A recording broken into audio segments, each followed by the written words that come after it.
दोस्तों, ट्यूमर्स यानी uncontrolled growth of sales जानेंगे। ट्यूमर्स के अलग अलग टाइप्स और क्या है होम्योपैथी का रोल ऐसे केसेस में। नमस्कार दोस्तों, मैं हूं डॉक्टर अर्पणा। स्वागत है आप सब लोगों का आपके अपने चैनल में। दोस्तों, इस चैनल में हम लोग बात करते हैं कि कैसे होम्योपैथी हमें अलग अलग मेडिकल कंडीशंस में मदद करती है। आज हम लोग एबनॉर्मल ग्रोथ ऑफ सेल्स या ट्यूमर के बारे में जानेंगे और होम्योपैथी का क्या रोल है ऐसी स्थिति में, इसी बारे में हम लोग बात करेंगे। अगर आप लोग नए हैं मेरे चैनल में, वीडियो को देखने से पहले चैनल को सब्सक्राइब करके बेल बटन को प्रेस कर दें ताकि आप कोई इन्फॉर्मेशन मिस नहीं करें जो मैं आप लोगों के साथ शेयर करती हूँ। तो चलिए शुरू करते हैं आज का topic, tumour and the role of homeopathic medicine.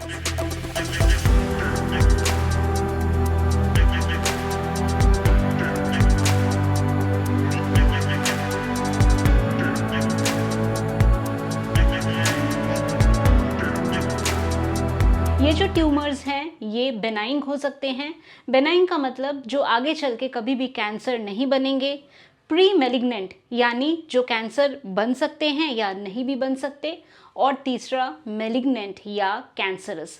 तो अगर बेनाइन ट्यूमर है तो ये सालों साल ग्रोथ रहता है, पर इसमें आगे चल के कोई दिक्कत नहीं होती और इसमें कोई भी घबराने वाली बात नहीं होती है। कौन से ट्यूमर्स बेनाइन होते हैं? लाइपोमा जो फैट टिश्यू का ग्रोथ है, एडिनोमास बेनाइन ट्यूमर हो सकते हैं, हेपेटिक एडिनोमा हो सकता है, फाइब्रो एडिनोमा जैसा हम देखते हैं ब्रेस्ट में फाइब्रो एडिनोमा होता है, पॉलिप हो सकता है, डर्मेटोफाइब्रोमा, एंजियोफाइब्रोमा।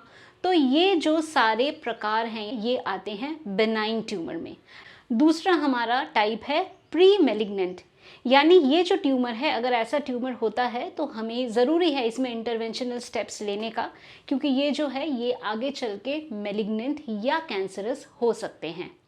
एक्टिनिक केराटोसिस इसका एक एग्जाम्पल है जो आगे चल के स्क्वेमस सेल कार्सिनोमा बन सकता है। ल्यूकोप्लेकिया यानी मुंह के अंदर जो वाइट पैचेस हो जाते हैं वो भी एक प्री मेलिग्नेंट कंडीशन है। सर्वाइकल डिस्प्लेजिया, एक फीमेल के सर्विक्स में जब सेल्स में कुछ चेंजेस दिखने लगते हैं जो अभी मेलिग्नेंट नहीं हुआ है पर हो सकता है मेलिग्नेंट हो, तो इसको हम कहते हैं सर्वाइकल डिस्प्लेजिया।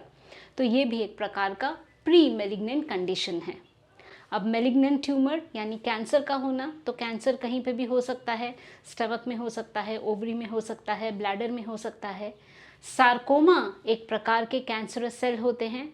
इसके अलावा ब्लास्टोमा, जर्म सेल ट्यूमर, तो ये हमारे अलग अलग वैरायटीज़ हैं ऑफ द ट्यूमर।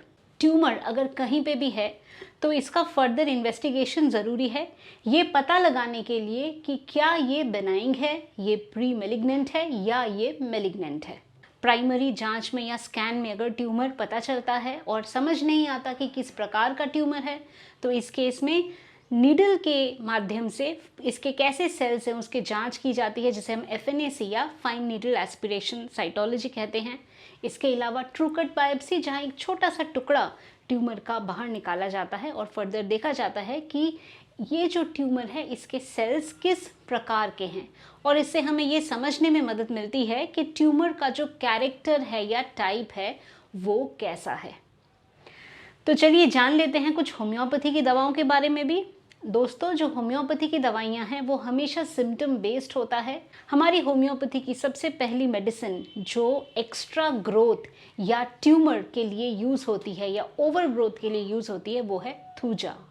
थूजा एक बहुत अच्छी दवा जो कि बॉडी के ग्रोथ्स के लिए या ओवर ग्रोथ्स के लिए यूज़ होता है। नेक्स्ट हमारी मेडिसिन है कॉन्डोरैंगो।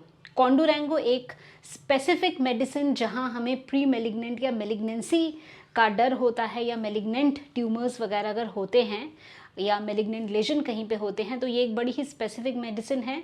स्टमक कैंसर में भी एक अच्छा सिलेक्शन ऑफ मेडिसिन है कॉन्डोरैंगो, तो कॉन्डोरैंगो मेडिसिन का प्रयोग कर सकते हैं।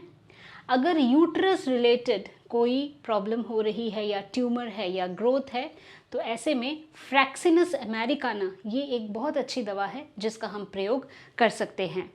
नेक्स्ट हमारी मेडिसिन है हाइड्रास्टिस। हाइड्रास्टिस में हम देखते हैं कि जो ग्रोथ या ट्यूमर होता है उसमें से बहुत ही स्टिकी और लेसदार डिस्चार्ज होता है, रोपी डिस्चार्ज होता है। तो इसके अलावा चिमाफिला एक मेडिसिन है जो अगर सिस्टिक ट्यूमर या यूरिनरी ब्लैडर का कोई ट्यूमर हो तो ऐसी स्थिति में बेहद उपयोगी है।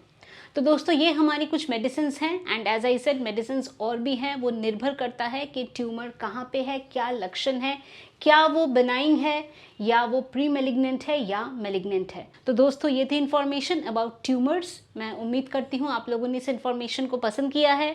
वीडियो को शेयर करना बिल्कुल भी नहीं भूले अपने फ्रेंड्स और फैमिली के साथ। हो सकता है किसी को इस वीडियो से कुछ इन्फॉर्मेशन मिले, उनकी एग्जिस्टिंग कंडीशन में उन्हें मदद मिले, तो ज़रूर वीडियो को शेयर करें।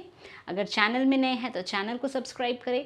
अगर आप चाहते हैं मेरे से अपॉइंटमेंट लेना, आप जा सकते हैं मेरे वेबसाइट drarpana.com पे और वहाँ बड़े ही आसानी से आप अपना अपॉइंटमेंट बुक कर सकते हैं।